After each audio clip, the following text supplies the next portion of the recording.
Okay, well, there we go.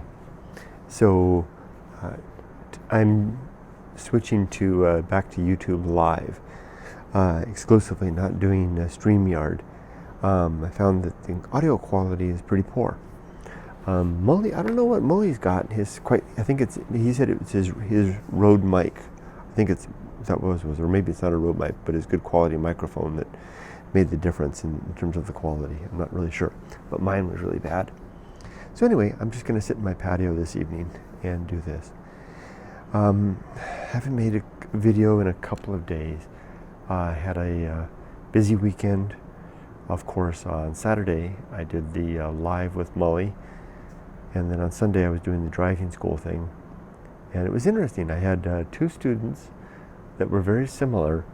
They were young girls, young being 16-ish girls. One from Korea, another from Japan, and they're learning how to drive. And the one from Korea, I had already taught the Japanese girl once before, and I knew I had her as my second lesson on Sunday. My first lesson was the Korean girl. She'd been here about 4 years, 5 years. So basically her entire high school career plus a little junior high school. Ken says, good evening, Kurt, long-time watcher. Well, thank you for your long support. Hey, Ken, how's the audio? Is it coming through okay? I switched away from StreamYard because the audio seemed pretty poor. So anyway, after my lesson with her, I told her that I had another lesson after that. Oh, I'm glad to hear it. Thank you for the sound check. And how's the visual? Is it very dark in here? I'm in my patio and I don't have a lot of good light. So this is my chance to kind of feel out the area. I chose this because I can connect to the Wi-Fi. Good, thank you, Ken. I appreciate the sound check. That's really nice. You, my friend, if you would like a copy of Going Alone, please send me an email and I'll be happy to send you a copy. Thank you just for the sound check. dinnerbytheriver@gmail.com. And that goes for anybody. But I do have a long list of people to send to. So after I was done with her lesson, I mentioned to her that I was going to another student that was just like her, although being from Japan. And she said, oh, is that? And she mentioned the name. Turns out they're best friends.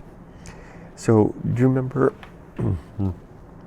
about a week ago or so, I did an interview with Emily, and Emily commented how after coming to America, she had made friends with a couple of girls, other Asian girls that were in the same situation, namely one girl from China and another one from South Korea. And Emily said that part of that was because those girls could all share the same experience, coming from Asia as teenage girls to live in America. They were kind of in the same boat. Also, Emily told me that the fact that the other girls were learning English meant that she didn't feel awkward if she couldn't speak English very well. So that kind of made sense. So I asked my students if that was the case for them, and they said it was. So you may be wondering about the title of this video. Zaydok the priest and Nathan the prophet. Someone asked me, I think it was 2 weeks ago, about why I study the Bible. And I mentioned that one of the reasons was because I want to understand I want to understand an important piece of literature that was a cornerstone for much of my culture. Another reason was that I found it really interesting when I'm just to understand cultural fundamentals, especially in literature. Especially in literature from the 19th century, when the authors would often cite biblical passages or things that people knew about the Bible that helped them to, that kind of made the story more interesting. I can't think of any offhand, but one occurred this morning, and I wanted to share it with you. This video might be brief. I just wanted to share it because it came to mind. I was listening this morning to, it was 1 Kings 1. Yeah, so the first book of Kings, chapter 1. And before that, I was listening to the last chapter of 2 Samuel. And in the last chapter of 2 Samuel, I guess there's two thoughts I wanted to share. In the last chapter of 2 Samuel, King David is about to die, and kind of sensing that his moment, one of his sons decides to attempt to not usurp the throne, but begin to act like king, hoping to gain the loyalties of everyone else and kind of assume the kingship. Although King David meant for Solomon, his other son, to become king. Excuse me. In that chapter, the son that the pretender to the throne basically puts on airs and invites all of his brothers and all the leading men of Israel to a big banquet. And is it Bathsheba? No, it's not Bathsheba. Someone goes and tells David what's going on, and David says, "Okay, well here's what we're going to need to do. We're going to need to. I want you to put together. I want you to get Solomon, and I want you to anoint him king, and make it evident to everybody. Seat him on my throne, anoint him king, seat him on my throne."